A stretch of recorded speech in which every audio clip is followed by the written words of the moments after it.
Bonjour tout le monde, comment vous allez aujourd'hui?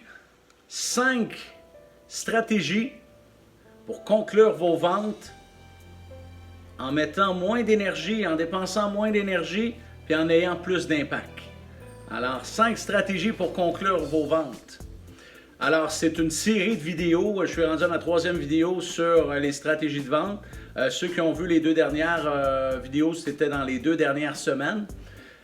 J'ai eu des bonnes réactions par rapport à ces stratégies-là. J'ai même eu des commentaires. Alors, merci pour ceux qui m'ont donné des commentaires, leur feedback en tant que vendeur ou en tant que président d'entreprise sur ces stratégies-là. Alors, 5 stratégies. Et stratégie et mindset aussi, parce que le closing, c'est beaucoup de l'attitude. Vous allez prendre, exemple, 2 vendeurs, vous allez leur faire dire les mêmes stratégies de vente, puis il y en a toujours un des 2 qui va closer plus, qui va vendre plus. Pourquoi, d'après vous, que si on fait cet exemple-là, on prend 2 vendeurs, on leur fait dire la même chose, puis il y en a un qui vend plus que l'autre avec les mêmes stratégies? Parce qu'il n'y a pas la même attitude. Il faut dégager la bonne attitude en closing. Plus qu'on a une attitude confiante tout en étant humble, sans être trop dans l'ego, plus on dégage une attitude de confiance, plus que le client est en confiance, plus que le client va se pousser lui-même à acheter. Alors l'attitude, au-delà des stratégies, le mindset qu'il faut avoir en closing. Et pour être confiant, il faut contrôler, maîtriser la communication en closing. Les deals et les transactions, savez-vous, c'est où qu'ils se perdent? Ils se perdent quand le vendeur ne contrôle pas la communication ou ne maîtrise pas la communication en closing. C'est là, les vendeurs qui m'écoutent, là, les entrepreneurs qui m'écoutent, c'est là qu'on perd nos transactions. Parce que on va perdre nos transactions ou notre closing, on ne réussira pas à closer dans un scénario que le client contrôle dans cette étape-là. Alors, si le client contrôle, il va contrôler la conversation pendant que le vendeur essaie de finaliser la vente. Et le client, je l'ai mentionné dans le passé, le client veut contrôler la conversation, surtout en closing, pour se protéger, pour ne pas acheter. Parce que s'il nous parle de son chalet, s'il nous parle de son auto, s'il nous parle de plein d'affaires, s'il nous parle de des choses qui sont complètement hors contexte, son seul but, c'est de contrôler la conversation pour se protéger, pour que toi, en tant que vendeur, tu aies de la difficulté à avancer dans ton closing. Alors, c'est très important que le vendeur soit capable de maîtriser la communication dans cette étape-là. C'est primordial. C'est là qu'on gagne ou on perd nos deals en closing. Alors, je suis certain qu'il y a des gens, des vendeurs qui m'écoutent, qui comprennent exactement de quoi je parle. Vous l'avez vécu.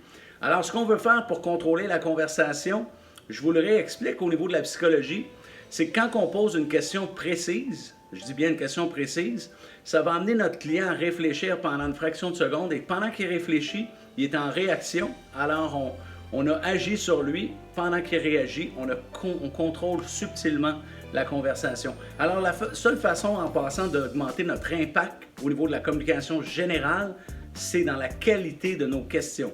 Alors à chaque fois qu'on pose une question de qualité, on va prendre le contrôle et on va augmenter aussi notre pourcentage de contrôle au niveau de l'impact. Alors ce qu'on veut faire en closing, on veut vraiment aller dans la stratégie des questions et on veut vraiment être capable d'enchaîner plusieurs questions stratégiques.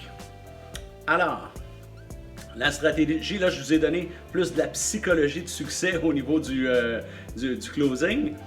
Maintenant, ce qu'on veut aller faire dans le concret, c'est qu'on veut dégager de la confiance et la façon de dégager de la confiance, c'est de maîtriser la communication. Alors, on va poser des questions précises aux clients. Alors, à première vue, ça on appelle ça une question un petit peu générale. À première vue, est-ce que ce qu'on vous propose vous convient à 100%? Le but de dire à 100%, la qualité des mots qu'on met dans les questions va avoir de l'impact. Alors, à première vue, ce qu'on vous propose, est-ce que ça rentre dans ce que vous recherchez? Ça, c'en est une autre question, une autre stratégie. Alors, vous pouvez la changer un petit peu la question, mais pourvu qu'elle soit pointue et stratégique. Alors, M. Blouin, ce qu'on vous propose en ce moment, globalement, est-ce que ça répond à ce que vous recherchez? Et technique du silence. Ou, actuellement, avec l'information qu'on vous a donnée, est-ce que le produit répond à 100%? Le mot-clé que je viens d'utiliser, c'est surtout à 100%. Parce qu'à partir que le client dit que ça lui convient à 100%, ça va être difficile pour lui plus tard de dire que ça lui convient plus, parce qu'on a vraiment utilisé un mot qui va sceller qui va dire, OK, parfait, c'est 100%. Là. S'il me redit plus tard que ça ne convient pas, bien, je vais pouvoir revenir là-dessus et dire, écoutez, vous m'avez dit que ça vous convenait à 100%. On va regarder ensemble là, à ce moment-là qu'est-ce qui accroche ou qu'est-ce qui n'est pas l'idéal. Après ça, ce qu'on veut faire, on maîtrise la communication. Pour que vous maîtrisiez la communication, si vous posez 2 à 3 questions de suite, avec un côté low profile, vous allez augmenter votre contrôle aussi et votre impact de la communication.